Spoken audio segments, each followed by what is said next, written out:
This video probably has some insane title like ESO Elder Scrolls Online is a better RPG than Fallout 4. How Elder Scrolls Online made me understand what makes a game fitting for roleplaying. And I believe it. I honestly believe that Elder Scrolls Online is a better game to roleplay in than Fallout 4. I've played a fair number of roleplayable games. Not a huge amount, but a pretty fair amount, I think. And most of them are published by Bethesda Softworks. And 3 of those are made by Bethesda Game Studios. Yet it doesn't seem like they really seem to know what makes a game really roleplayable. Because what makes a game roleplayable, I think I figured out, isn't how the game helps you in roleplaying. It's not how the game gives you thousands of options on things you can say, on how you can preset your character or all that kind of stuff. It's not about how the game helps you to roleplay. It's about how the game doesn't attack you roleplaying.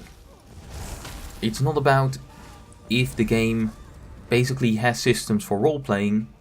It's more about if the game doesn't have systems against roleplaying. So what do I mean with that? Well, basically, in Fallout 4, when I started playing Fallout 4, I had a character fold up.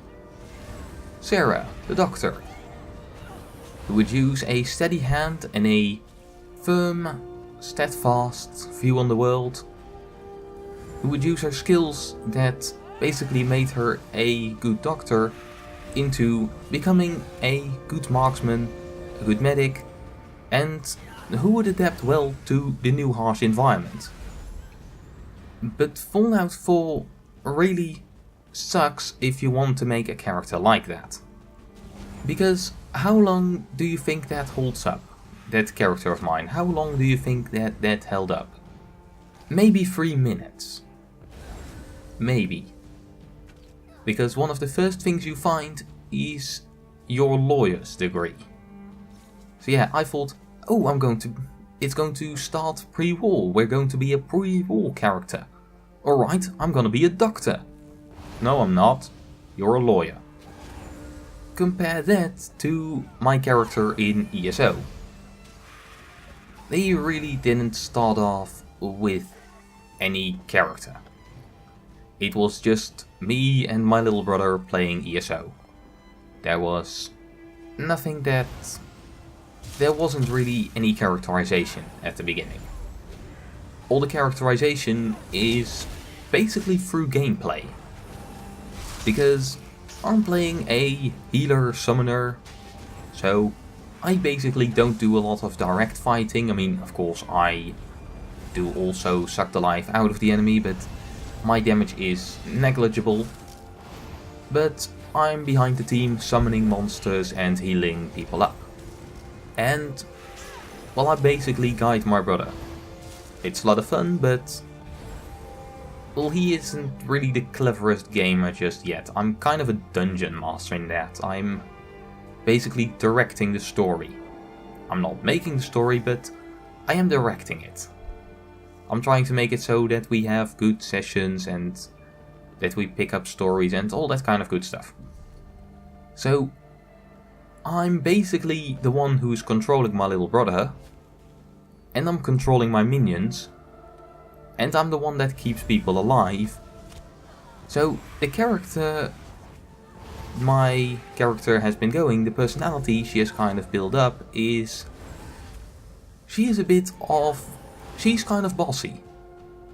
She feels like she's in control and...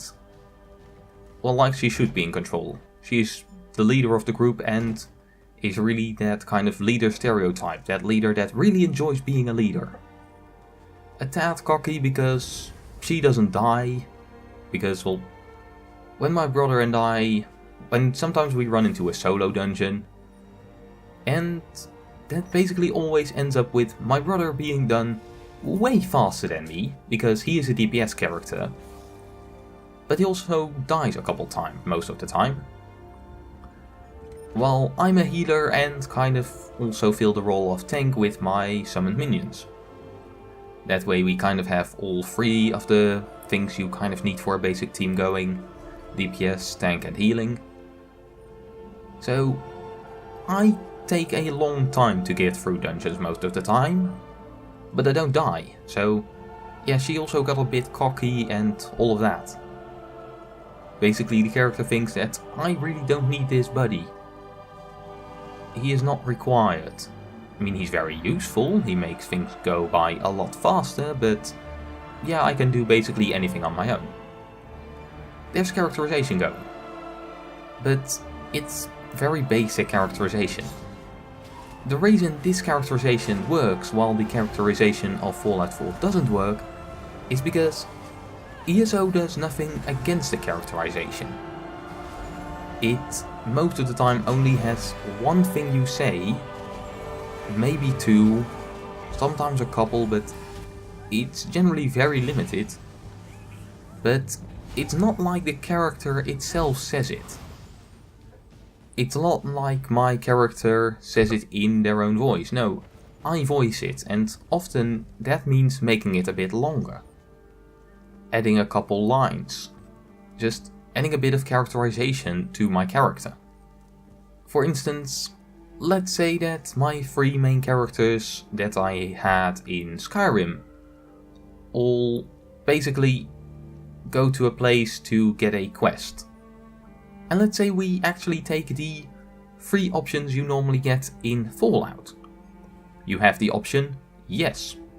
You have the option no. You have the option I want more money, or I want to talk about money, or some bollocks like that. And you have the option I want some more information. Now, for instance, let's say that some character in Skyrim asks my characters, I need to have you break somebody out of that compound, or I really need help to get into this Nordic dungeon. Let's go with the Nordic dungeon one. Dolph, my stupidly heroic Nord, would basically say, you had me with I need help. That's basically his character. He will help no matter what. Jaraja, my asshole Khajiit, would say, if do I want to help you? That is an interesting question. But this one has a more interesting question. What can you pay for it?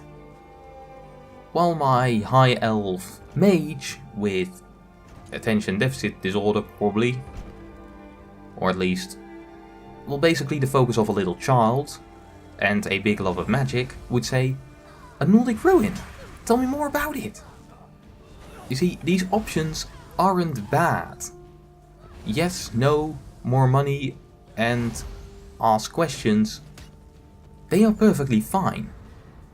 The reason they don't work in Fallout 4 is because you can't do anything with them. Sure, in the world you just said yes. But that's not important really. It's a game. All that matters is the experience. If to the game you just said yes, but what you actually said adds a lot of character, then that still is a lot of character. In Fallout 4, they just say a line for you. You can't make the lines your own. If a game is good for roleplaying, doesn't have a lot to do with if the game helps you roleplay, what mechanics the game has for roleplaying. What it mainly comes down to is, does the game not have systems that work against roleplaying? Yeah, you can probably expect a wishlist for Test 6 with a topic very similar like to this. But yeah, Elder Scrolls Online is a better role-playing game than Fallout 4. Because Elder Scrolls Online doesn't fight against your role-playing.